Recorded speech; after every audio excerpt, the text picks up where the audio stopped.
Hello.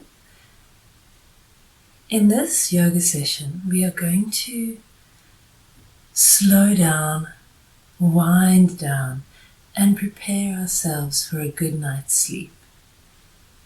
And we will begin with the mudra. So I'll just show you the hand position for this.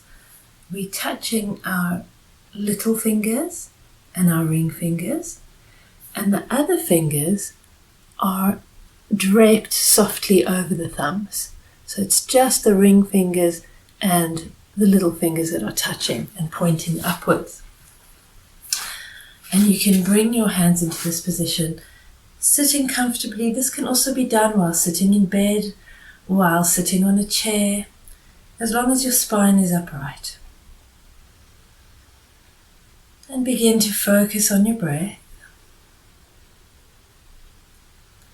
This mudra is the Shakti mudra, and it improves or intensifies the breathing in the lower part of the body, so in the lower belly, in the lower chest. And as you practice this mudra, allow your exhalation to become slightly longer. It will probably happen naturally as you feel yourself becoming calmer.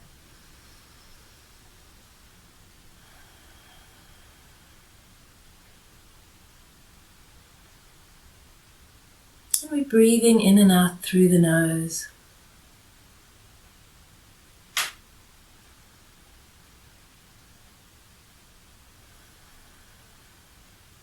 Really sensing the exhalation moving down.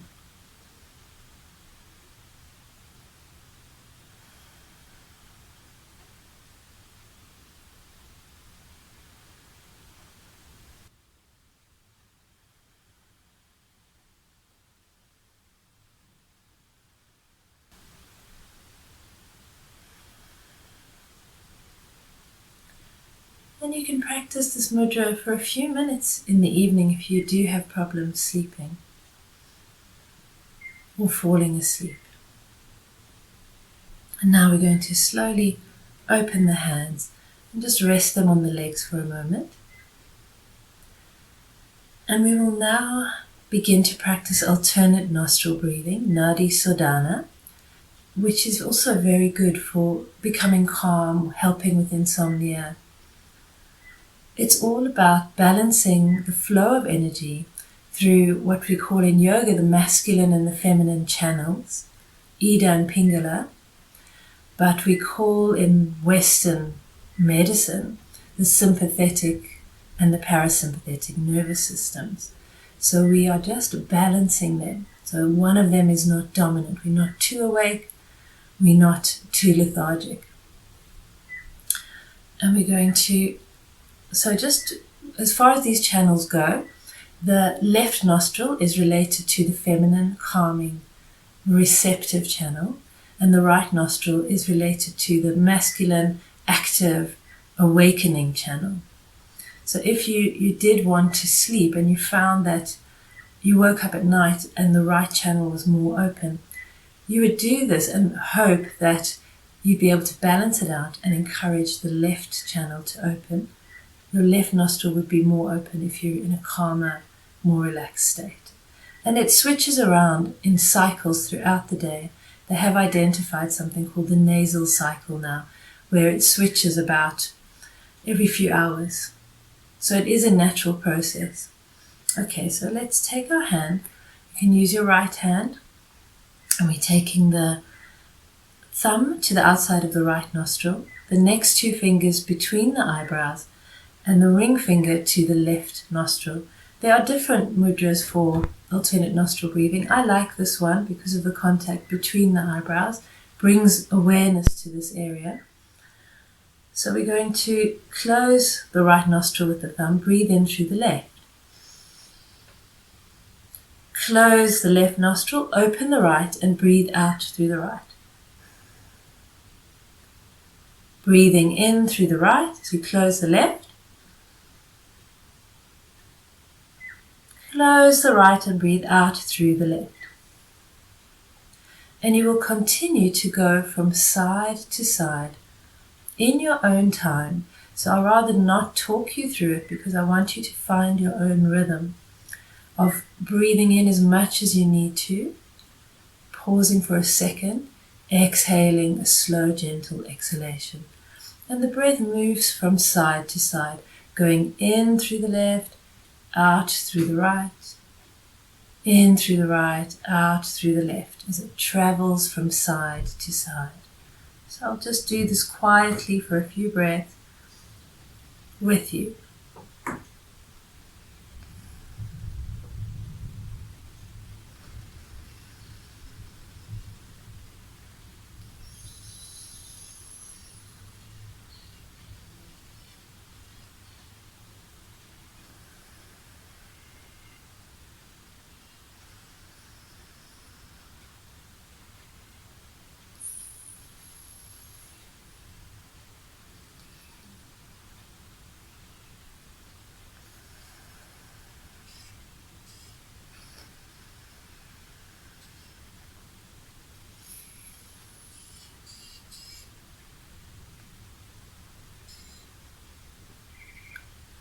Allow the last exhalation to move out of your nostril. Let the hand come down. I've just showed you this for a short time, but you can practice it for as long as you like. Resting your hands on your legs now. Take a moment to breathe through both nostrils again.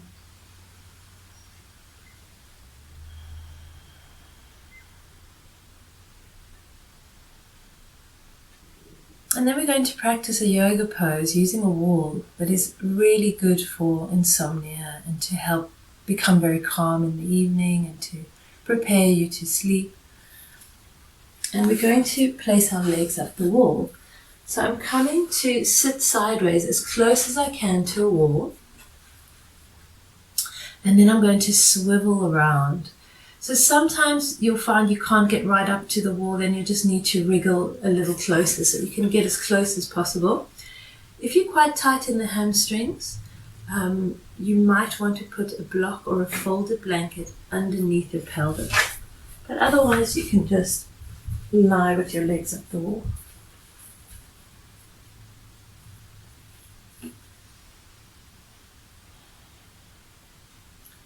And I've got my arms at my sides. I'm letting the weight flow down from the heels into the knees, from the knees into the hips. And this is also a really good thing to do when you've been on your feet a lot, maybe if you work on your feet, or you've been very busy during the day on your feet.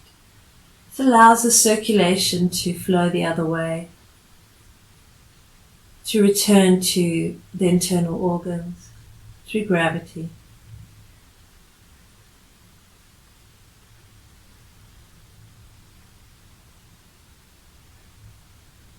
Let the breath move softly in and out through your nose. And feel how your pelvis is making contact with the floor.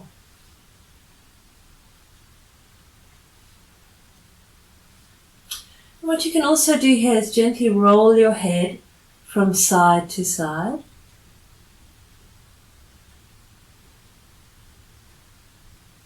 Breathing in as you come to the center, exhaling as you roll to one side.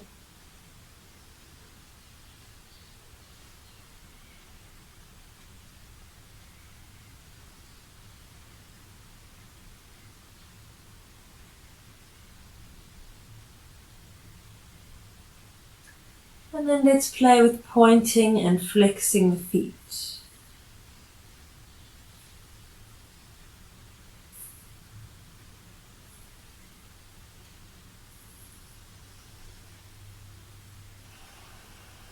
You will notice that your breath naturally changes and deepens.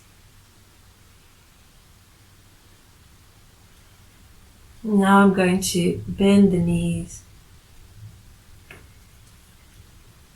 spreading the toes, sinking into the feet. This is optional. You might just want to stay with your legs up the wall, but it's quite nice to add some movement of the spine. So I've got my palms down now. You can still also stay with your arms out to the sides or wherever they're comfortable. Sinking into both feet, slightly lift the tailbone and then bring it down again.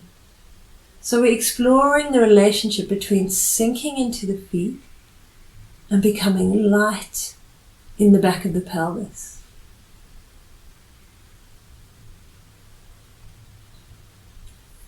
And now I'm going to lift a bit higher. Using the legs, so my spine is being taken along for the ride as the legs draw it up. I'm thinking of my knees moving up over the toes as I drop into the heels. If you need a bit more power, you can put your feet slightly lower, but you need enough space to feel comfortable in the backs of the knees and in the ankles. I'm going up vertebra by vertebra.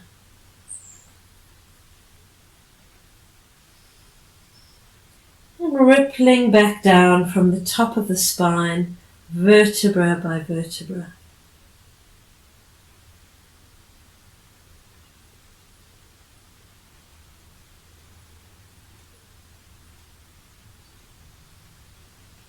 Whenever you want to pause, you can just pause with the legs up the wall, or you can pause with the knees bent like this and your back on the floor. But you'll feel it's like a massage for the back. You'll feel as it lifts away from the ground, as it makes contact with the ground.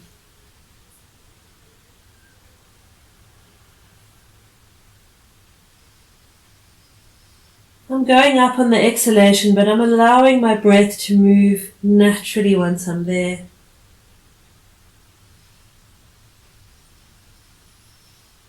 Really experiencing a wave-like movement of the spine. The chin drops and sinks towards the chest.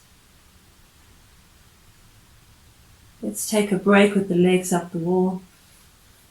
So the chin is dropping, but without being pushed down. Definitely don't want to feel constricted in your throat. It's soft, the breath can flow easily. Just letting yourself land again, experiencing the back of the pelvis being held and supported by the ground. And then we're going to finish off by bringing the soles of the feet together in Baddha Konasana. And you can put your hands onto the thighs. So very gently on an exhalation, guide your thighs slightly closer to the wall. And on the in-breath, release the pressure. If you like, you can start to move the feet lower as the body loosens up.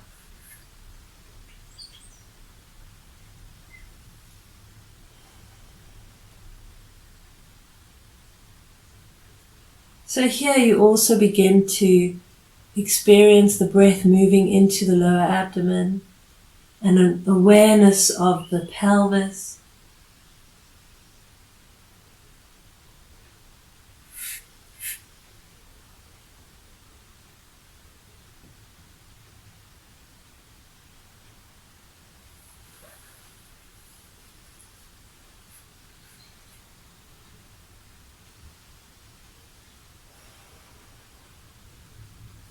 And if you like, you can bring your hands into the Shakti mudra again, touching the little finger and the ring finger, gently folding the other fingers over your thumbs.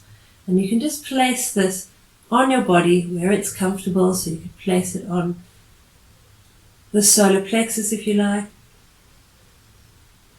And again, closing your eyes and feeling that the breath moves deeper into the body. Moves down towards the lower ribs.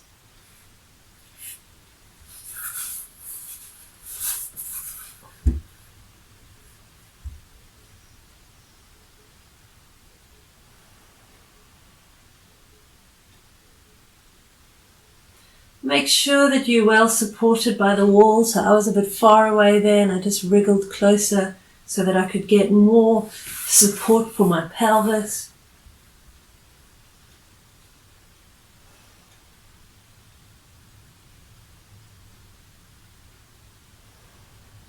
If you get tired or if you feel you need a break at any point, you can put the legs straight up the wall again. And we'll finish with the legs up again. Resting your hands on the abdomen. And taking a few more deep breaths here.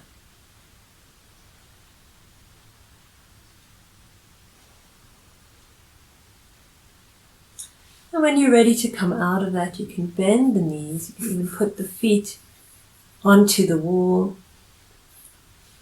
It's nice to also do a little twist here.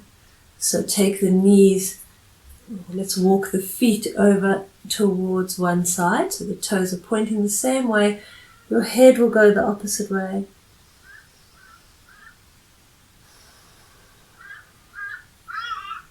And then you can take the feet in the other direction. Roll your head the opposite way to where the knees are going. And if you're working with the wall, you'll find you can walk your feet quite low down.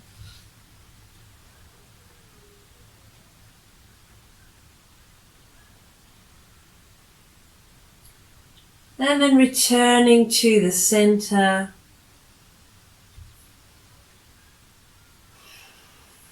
Bend your knees and you can roll over to any side that you want to come out of this.